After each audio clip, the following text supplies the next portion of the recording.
Cheers. Cheers, yay! I'm so excited about this part. Yes. How'd I do? Girl! Okay, so I read that you Hillary killing the game over here. I read that you like dark liquor, so. Brown liquor, girl. The darker the better. So it's rum, Fresca, orange juice. It's like our take on a Mai Tai, but I love carbonation. Because you're sitting with the Mai. You're my fam. I love this. Do you get that a lot? At first I'm like, I'm a genius. And then I was like, oh, you probably get Mai Tais all the time. Actually, I don't. Because people hear that I like brown liquor so much, all they think of is like martinis and old fashions and Manhattans. So this is really clever. And this matches my outfit. Look at this. You make people feel good. You're honest, smart, hungry, and you work hard. And you like truly radiate from within. Like, Thank you guys. Oh my gosh. So I'm curious, where did this come from? Is this something like someone in your life like set this kind of example and you're like, I want to be like that? Hands down, Mama Mai. Straight up. Like if you, where is she? Mama Mai, where are you, Mom? I know okay, but she's never far, unfortunately. No, you're good right there. You're good. Mama Mai is my mom, and she immigrated to this country 2 years before I was born, and I say that because her coming to America was so significant of a change out of a communist country, and also running away from her grandfather, who's like really abusive and just kind of like heavy. He was kind of a glass ceiling in the house for her. Okay. He never wanted her to shine, or never wanted her to really radiate who she was, or be over the top celebratory about life. He wanted her to just work hard. I know it just sounds really boring, right? Like work hard. Don't outshine other people, just head down. And that's not who my mom is. My mom's like a sparkling The polar opposite. disco ball in any situation. So when I grew up, she just taught me how to make people feel good, but it just is innate. You don't purposely do it. You just when you meet somebody, you look for something like, what's dope about this person? What am I supposed to find out about this person? You know, so that just became something inside me. Now I'm an introvert. I'm not like. She's more extroverted, so she loves always talking to people and getting out there with people.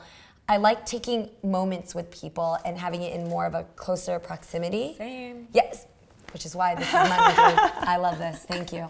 So I pretty much learned it from my mom, for sure. So I'm curious then, how does that translate, being a co-host on The Real, if you're this introvert? Does it take a lot of energy to put yourself out there, or does it come naturally once the lights are on?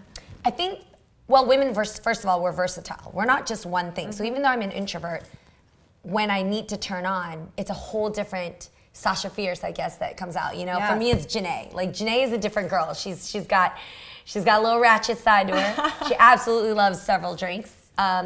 She loves to be on and just really get like fun and get into things and be stupid and silly and not care about what other people think. The introvert side of Jeannie like loves working and focusing and sitting in a quiet space, reading a good book, having meaningful conversations. Yeah, completely. Like my worst nightmare is like a big party. I hate big parties, which is scary because my 40th is coming up. But I have so many people I have to thank, so I'm gonna do it. Right. But like my QT is like 6 people, a great dinner, some brown liquor, and good conversation. At this table. Yes. Yeah, completely. Right in your home. Yeah. So it's so apparent like why you guys won an Emmy. Thank you. For the show. I mean, and you've heard this over and over again, like just the chemistry and just like, for lack of a better word, you guys are just so real. It's just, so what do you attribute, like what makes it work between all of you ladies? And real talk, the fact that the ladies are respectful to themselves and all that they've done to get to where they are, and to each other. Yeah. You know what I mean? I think when girls have and I say girls on purpose, when girls have the competition against each other, or the worry about comparing one another to each other, jealousy, constantly worrying about what's going on over in this lane rather than where they are, that's an immature lack of self-confidence, right? When you know how hard you've worked to get to where you are, when you know how much you put in to nail that audition and to be sitting at the table, you're not going to do anything to mess that up. So that means put your feelings in the right place. If there's a problem, take it to the source and just keep it pushing. That's real grown stuff. It's so basic, but it's not. I mean, like there's a world of reality shows that have made a living just from drama because women are either insecure or just need to make it a bigger deal than it has to be. And I think that's what I love about Adrienne, Lonnie, and Tamara is these women have worked so hard and we recognize that this is a gift to us. So we're not gonna do anything to damage it, and it starts with our friendship. I have two like kind of businessy type questions. Okay. I like this approach where it's always like, what can I do for them? You know, what value do I bring? And instead of like, what can I get out of this business deal? Like approaching it like that. But how do you balance that with making sure to like speak up for yourself? Yeah. Familiarize yourself with finding your voice, especially when you've lost it. Every woman has a moment where they wish they should have, they spoke up. Yeah. I should have said that. Why didn't, oh, it's always in the shower too, right? Yeah. You're like sitting there like loofahing and you're like, oh, I should have said that. Yeah. When you found that voice, that right there was your voice saying, I was here, I could have said this, and I was ready to say it. That's you just hearing it later on. Get used to strengthening that little inner side of you, that moment of you. Because once you have it, and once you kind of flex her, it's kind of like Ariel when she found her voice, that won't stop talking. Yes. She will just get so strong, and she'll be so readily available when you need to speak up. You'll never get what you don't ask for. You'll never get it.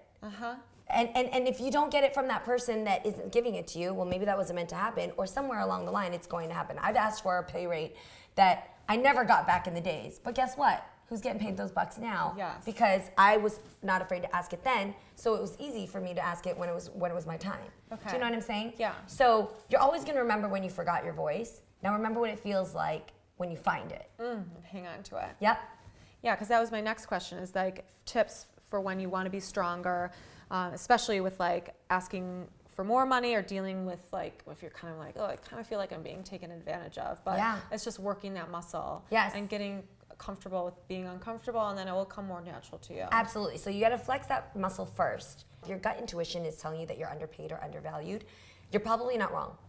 A woman's intuition is one of the most amazing natural superpowers we get to have. So don't ever let yourself forget to use that. So when you're feeling that way, then already you got to make a plan.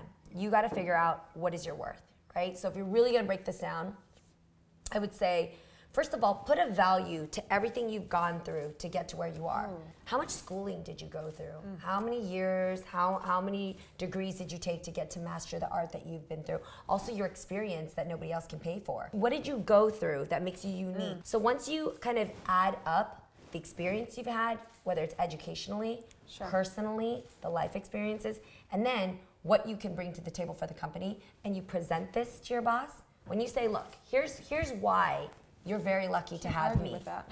This is what I've been through in my personal life. This is how I grew up. You guys are great at doing this, this, and this. But what you really, I think, could use help in is this, this, and this. And I can get you there. So you've made a plan for the company, and you've also equated that with what you're bringing to the table. That's and have a really number good. always to set back on too. So have like your dream number, but also have something that you're willing to walk away from. And then be willing to walk away. That's the last part that's really important. Be willing to walk away. Because that just gives you a set of balls that like, that's different, that's next level. If you're fearful to walk away, that'll show. And that'll emanate in all the things you say. Right. So you gotta also be ready to walk away if you have to. Oh, I love that.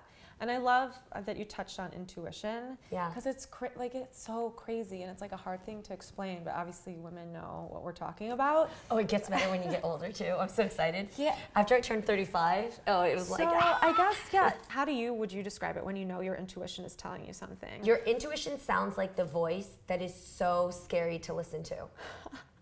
That's what she sounds like. It's the one that you're like, no, I can't do that. No, what are you talking about? No, that's not, I could never say that. Or I can never, no.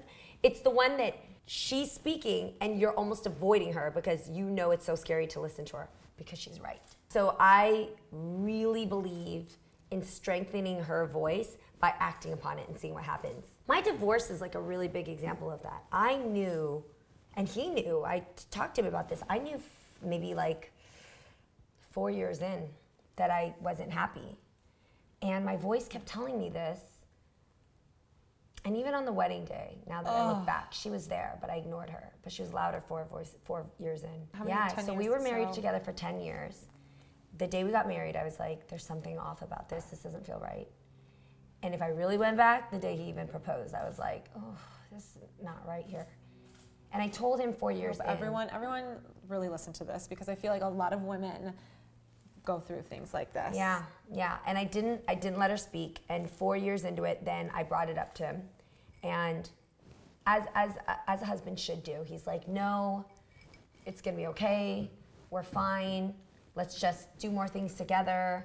But your intuition, I just always felt like we're going in separate paths. We weren't right for each other. I was molding into a different type of woman. I was blooming in a different way, and he was in his way, but we weren't going in the same path.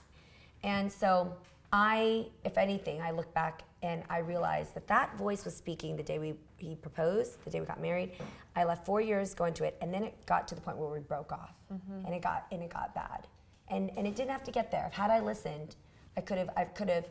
We took back 6 years, but now that like I said, there's nothing like finding your voice when you've lost it. Now she's louder than ever because I feel her now more than ever before. Like Yes. I know what she sounds like. Yeah. Because it maybe took me that 10 years. Right, and now I'm never gonna have that ever right, again. right. I will Oh never my be God, involved cheers. in a relationship Cheers to that. where I don't feel whole.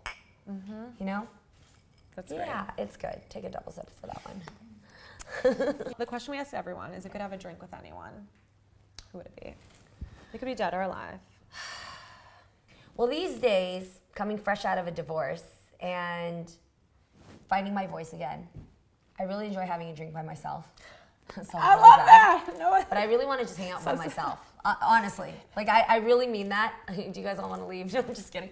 No, I really just love spending time by myself because I haven't listened to myself for 10 years. That's the best answer ever. No Really? one has said that in 400 drinks. I'm trying to think of somebody. Obviously, Michelle Obama would be dope, like Oprah, Right. like that would be so cool. But it's like that feeling you get when somebody cancels plans on you, and you're like, thank God, I just wanted to be home by myself anyway. Yeah. That's me right now all the time. I just want to be by myself, so I'm cool with that. I love that. Oh, well, cheers to you and your Cheers. success and Thank just like you. everything. This Thank was so you. fun. And I for having us know. over. Of course.